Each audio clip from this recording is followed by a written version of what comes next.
Today, I'm going to show you why the US dollar just did something it hasn't done in over a year, and more importantly, what it actually means for your grocery bill, your gas tank, your next vacation, and your investments. And I'm going to break down exactly what to do based on where you sit financially, whether you're just getting by, comfortably middle class, or already building real wealth.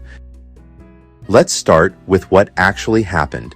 There's something called the dollar index, or DXY, and all it does is measure the US dollar against a basket of other major currencies like the euro, the yen, and the pound.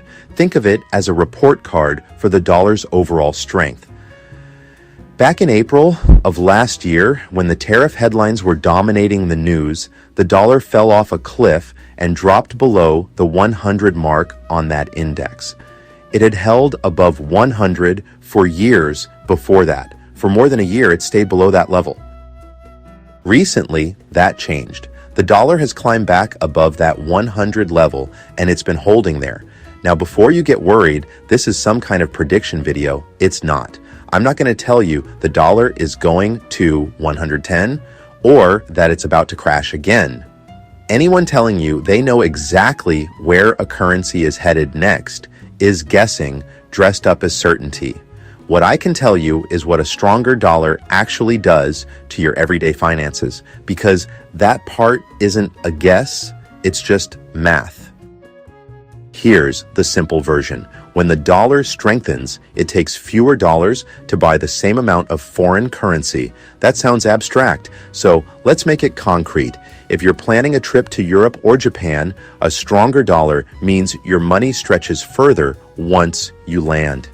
Your hotel, your meals, your souvenirs, all get relatively cheaper in dollar terms. The same logic applies to a lot of what you buy at home. A huge share of what fills store shelves, electronics, clothing, cars, appliances, comes from overseas. When the dollar is strong, it's cheaper for U.S. companies to import those goods, and that can help keep a lid on prices for the stuff you buy every week. It won't show up as some dramatic price cut, but it's downward pressure on inflation at the margins, which matters when your household budget is already stretched. It's worth understanding briefly why this shift happened, without getting lost in the weeds. A currency's strength is heavily influenced by interest rate expectations and by where global investors want to park their money when things feel uncertain. Newly confirmed Federal Reserve Chair Kevin Warsh has been signaling that inflation pressures are moderating, which changes how investors think about future rate moves. At the same time, ongoing instability in parts of the world has pushed some investors toward the dollar as a place to sit while they wait things out. Put those two things together and you get a stronger dollar. That's it. You don't need a grand theory to understand what's happening here. You just need to understand what a stronger dollar does once it happens. Now, here's the part almost nobody explains, and it's the reason this isn't all good news. A stronger dollar is a mixed bag depending on what you actually do for a living and what you actually own. If you work for a company that sells a lot of its products overseas, a strong dollar can actually hurt that business because American goods become more expensive for foreign buyers. That can squeeze profits at large multinational companies.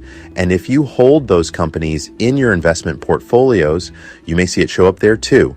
And here's the group that almost never gets mentioned in these conversations.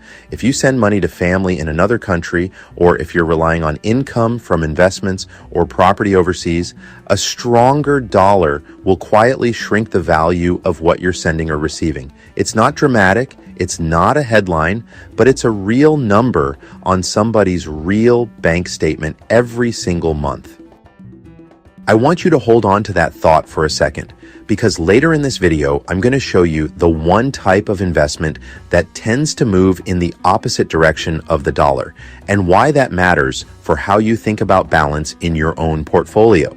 So what do you actually do with all of this? Let's break it down by where you're starting from financially, because the right move isn't the same for everyone. So if you're, working paycheck to paycheck, or just focusing on building up your emergency fund right now, your job isn't to trade currencies or try to time anything. Really, your job is to notice the small wins where they show up. If imported goods get even just a little cheaper, that's actually a chance to get ahead on a bill or maybe add to your savings instead of just absorbing it into your usual spending. And if you're, say, budgeting for something like an overseas trip, a stronger dollar is a reasonable moment to move forward on it. Not because you're trying to time the markets, but simply because, well, the math is currently in your favor. If you're in the middle, meaning you've got a stable income, some savings, and you're investing through a 401k or index funds, your move here is simple. Don't let a headline about currency strength push you into some sudden change in strategy. If you're properly diversified between US and international holdings already, that diversification is exactly what protects you when currencies swing in either direction. This is a moment to check that you actually have that balance, not to abandon it. And if you're further along, you've built real assets, you've got investment income, maybe some exposure outside the US, this is where currency moves are worth paying closer attention to without overreacting. A stronger dollar can be a good moment to review whether your international exposure is hedged or unhedged, because that decision changes how currency swings hit your actual returns. It's also worth understanding that any income you receive in foreign currency, whether from investments, royalties, or overseas property, is worth a little less in dollar terms right now than it would have been a year ago. None of this means selling anything in a panic. It means understanding what you actually own and why. This is also a good moment to think about upcoming large purchases if you're in this tier. If you've got a big ticket item on the horizon that involves imported components, whether that's a vehicle, home appliances, or equipment for a business, a period of dollar strength is a reasonable window to move forward on that purchase rather than delay it, since the underlying import cost pressure is currently working in your favor. That's not a prediction about where prices go next. It's just recognizing the environment you're actually in today.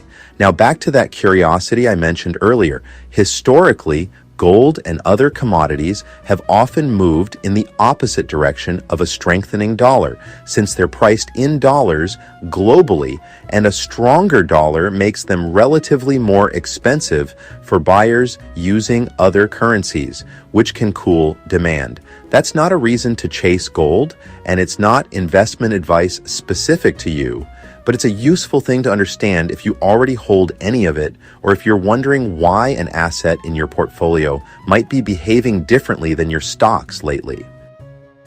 The big takeaway here isn't about picking a side on where the dollar goes next. It's this: currency strength quietly touches your grocery bill, your travel budget, your investment statements, and in some cases, money you send or receive across borders. Whether or not you ever think about it directly, you don't need to predict the next move. You need to understand which side of these effects you're actually on and make sure your budget and your portfolio reflect that reality instead of a headline. All right, that about wraps it up for now. Until next time, I've been Kevin with MoneyTreeandMe, providing better security and ensuring better lives. Make it a great day.